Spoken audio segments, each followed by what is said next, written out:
मैं वही समझाने की कोशिश कर रहा हूँ, आप नहीं समझ पाएंगे तो वो आपका विषय है। और 4 नवंबर तक ये चलता रहेगा। तुम इसके लिए फिक्र मत करो कि इसमें फूट पड़ गई, उसमें फूट पड़ गई। बाबा साहब आम्बेडकर जी ने कहा था, जब समाज के 98% वंचित लोग समाज के 2% अडानी अंबानी के साथ आ जाएंगे, तब आरक्षण नहीं रहेगा। अब राहुल गांधी ने कहा कि सब समानता हो जाएगी और दरार नहीं रहेंगी, रिसोर्सेज पर भी, अपॉर्चुनिटीज में भी हमारे गरीबों का अधिकार आएगा, तब हटा देंगे। क्या गलत बोला? अभी सारी सत्ता बनिया लोगों के पास है, ब्राह्मण लोगों के पास है। दुर्भाग्य की बात क्या है कि जब भी इस पे चर्चा होती है तो इसमें हम सारे सवर्ण जाति के लोग बैठकर ही उसके बारे में चर्चा करते हैं।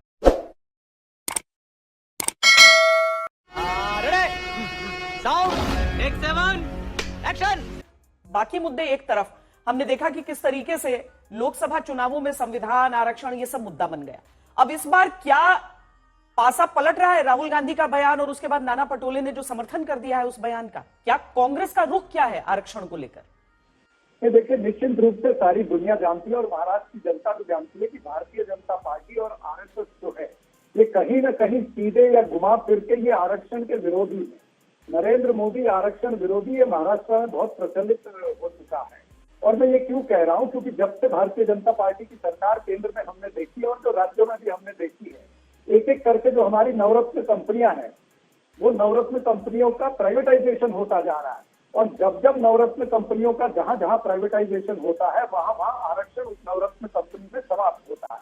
इस नवरत्न कंपनी को क्यों लाया गया था या पब्लिक सेक्टर को क्यों लाया गया था? इसीलिए लाया गया था कि बड़ी कंपनियों में भी आरक्षण रहे और जो साधारण जाति के लोग हैं उन्हें भी नौकरियां वहां पर मिले। तो कहीं ना कहीं भारतीय जनता पार्टी ने जिस तरह से प्राइवेटाइजेशन करके ये आरक्षण विरोधी काम किया है, ये सारी दुनिया जानती है। और महाराष्ट्र के अंदर भी हुआ है, महाराष्ट्र के अंदर भी प्राइवेटाइजेशन बहुत सारा हुआ भारतीय जनता पार्टी की सत्ता में। और इतना ही नहीं, यहाँ पर तो 8 लाख करोड़ के प्रोजेक्ट पिछले 2.5 साल में गुजरात भेज दिए गए हैं। बड़े बड़े प्रोजेक्ट, चाहे वो टाटा एयर। मुद्दा दूसरा उठा रहे हैं आप चरण सिंह सापरा जी। मैं जानना चाहती हूँ कि राहुल गांधी ने जो कहा कि जब एक बार वो हासिल हो जाए मकसद जिसके लिए आरक्षण है, उसके बाद उसे खत्म करना चाहिए, नाना पटोले ने समर्थन कर दिया। अब नवरत्नों को क्यों स्थापित किया गया, उसका अत्यधिक सरलीकरण हो जा रहा है इस तरह की बातों से। वाह बेटा, लगता है तुम गू खा के ही मानोगे। पर इन चीजों को लेकर, क्योंकि बीजेपी आपको जमकर घेर रही है इस मुद्दे पर।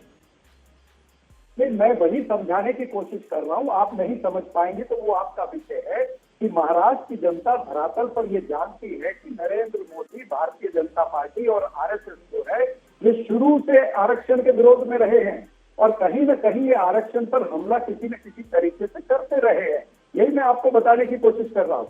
तो चाहे जो भारतीय जनता पार्टी जितना ही प्रचार प्रसार करना चाहे, महाराष्ट्र की जनता को ये पता है कि नरेंद्र मोदी आरक्षण विरोधी है। यही मैं कहना चाहता हूँ।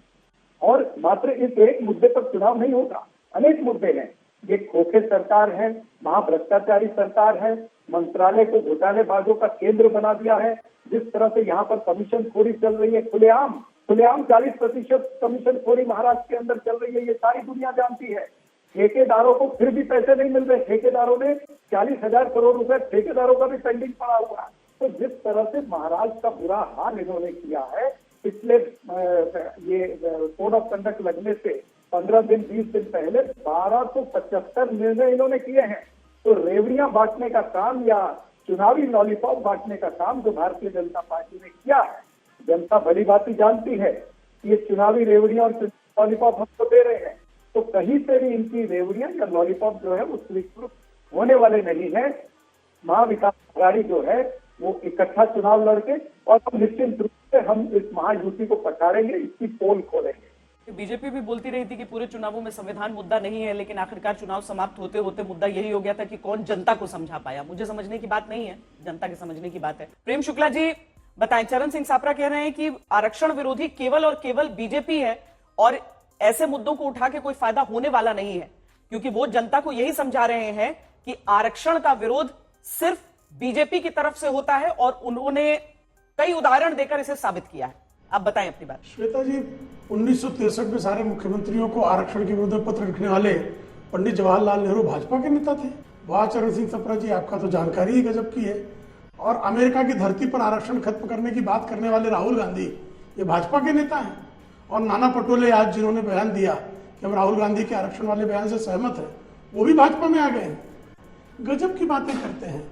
भारतीय जनता पार्टी के बारे में लगातार अफवाहें फैलाने का काम सुप्रीम कोर्ट सर्टिफाइड झूठ बोलने वाली कांग्रेस के तमाम नेताओं ने किया, लेकिन इस देश की जनता भली भांति जानती है कि भारतीय जनता पार्टी ही वह पार्टी है जिसने अनुसूचित जातियों जनजातियों का सशक्तिकरण किया। मस्त जोक मारा रे, ये हंस रहे हलकट हंस। जिसके कारण आज जो लोग पिछड़ों का आरक्षण छीनकर एक मजहब विशेष के लोगों को देना चाहते हैं, बंगाल में जो प्रयास किया गया, कर्नाटक में जो प्रयास किया गया कि पिछड़ी जातियों में मजहब विशेष के लोगों को शामिल कर पिछड़ों के अधिकार को छीना गया। झूठ बोलो, बार बार झूठ बोलो। किशोर तिवारी जी, थोड़ी चिंता हो रही है कि सामने कहीं आदित्य ठाकरे के खड़ा कर दिया जाएगा मिलिंद देवड़ा को? एक भी सीट पे कोई घबराहट नहीं है। और श्वेता सिंह जी, मैं आज पहली बार जीवन में आपके साथ डिबेट कर रहा हूँ। दूसरी बार कर रहे हैं? दूसरी बार? अरे बाप देखिए, भूल गए आप। हाँ, मैं एक बात बोलता हूँ कि अब चरण सिंह छापरा हो या महेश हो, अब सब हम महाविकास आघाड़ी की बात करेंगे। और मैं आपको बता रहा हूँ क्योंकि आपका चैनल दुनिया में और महाराष्ट्र में बहुत प्यार से देखते हैं और आपने ये शाम के समय पे बहुत पॉपुलैरिटी ले ली है। तो मैं एक बात बताता हूँ श्वेता सिंह, 29 तारीख तक उम्मीदवार इधर उधर होते रहेंगे और 4 नवंबर तक ये चलता रहेगा। तुम इसके लिए फिक्र मत करो कि इसमें फूट पड़ गई, उसमें फूट पड़ गई। आगे स्वाद। लेकिन एकनाथ शिंदे और अजित पवार के जो हाल हो गए कि ईडी और सीबीआई की धमकी दे दे के बीजेपी उनको उम्मीदवारों की लिस्ट दे रही है। बीजेपी ने इतना कहा था, आप गद्दार जितने लाए थे आपने उनके नाम डिक्लेयर कर दो, उनके डिक्लेयर हो गए।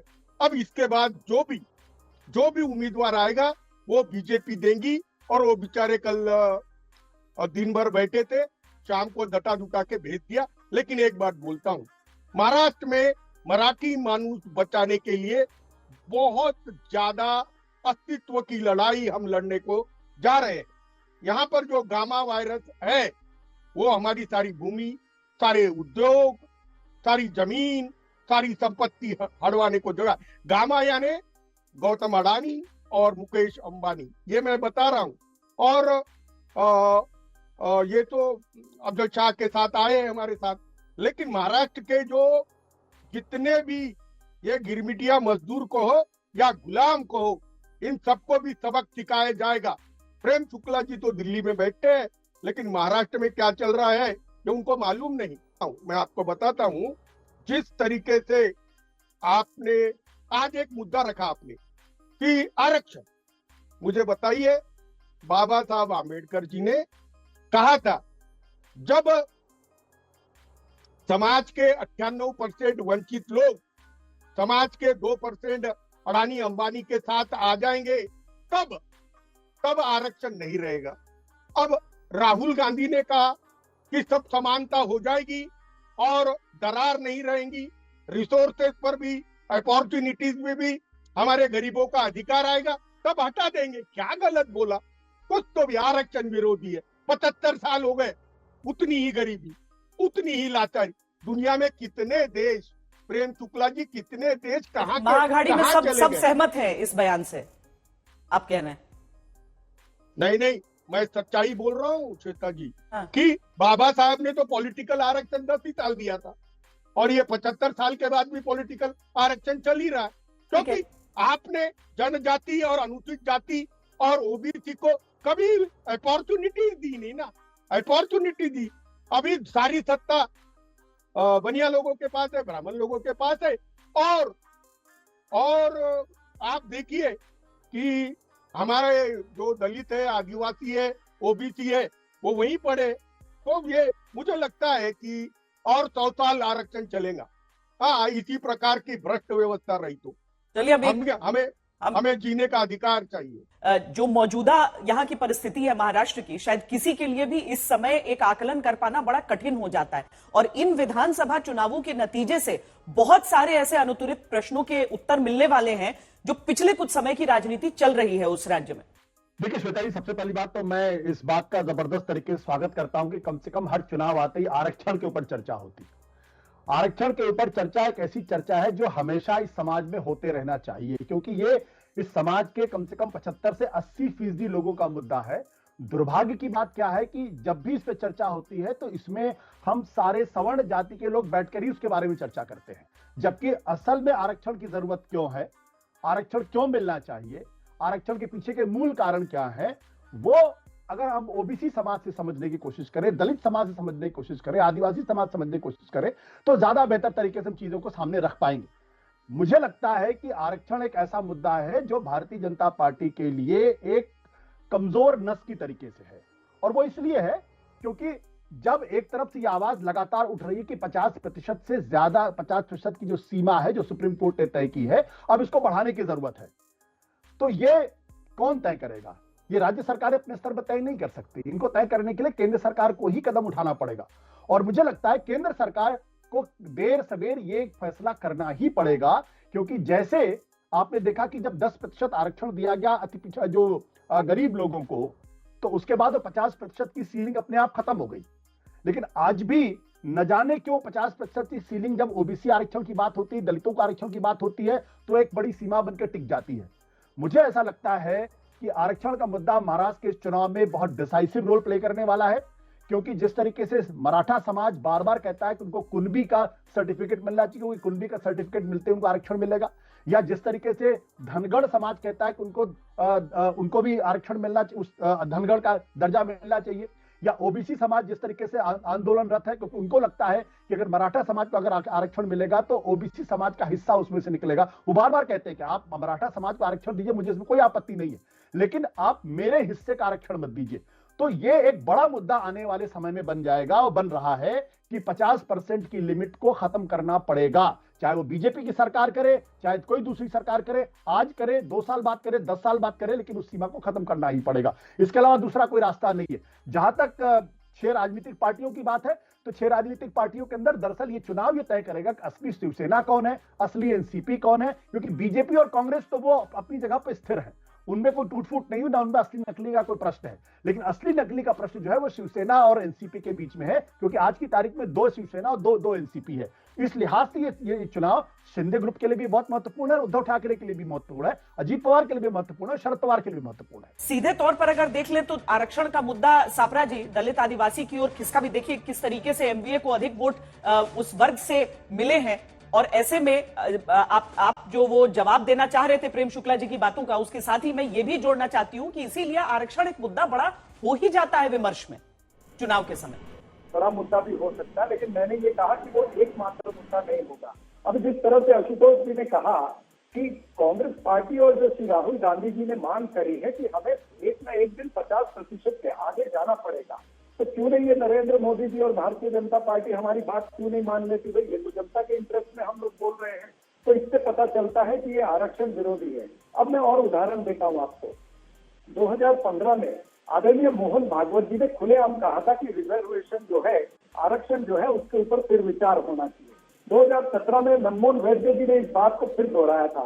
2018 में सीपी ठाकुर साहब ने खुलेआम, वो उस समय सांसद थे, खुलेआम उन्होंने एक आरक्षण विरोधी बात कही थी। उसी तरह से जयराम ठाकुर ने 2021 के अंदर जो मुख्यमंत्री थे, उन्होंने आरक्षण विरोधी बात कही है। तो भारतीय जनता पार्टी का प्रत्येक नेता जो है वो आरक्षण विरोधी बोलता रहा है, ये एक बात है। दूसरी बात याद दिलाना चाहूंगा कि लाल कृष्ण आडवाणी जी ने जो मंडल वर्सेस करमंडल यात्रा निकाली थी, तो वो क्या थी? क्या जनता भूल जाएगी इसको?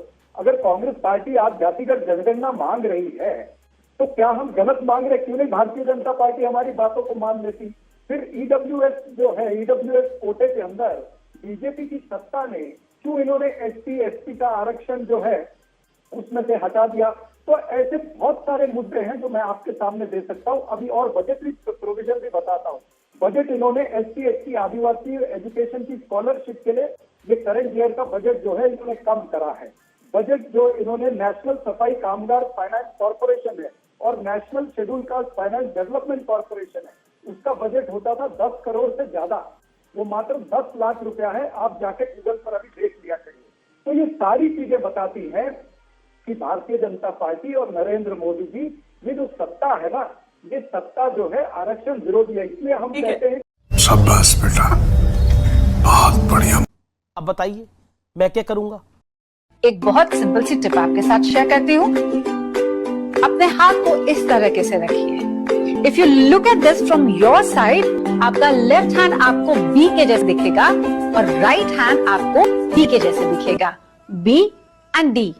बी फॉर थोड़ी मदद रखिए। वे मैं तेरा मन पर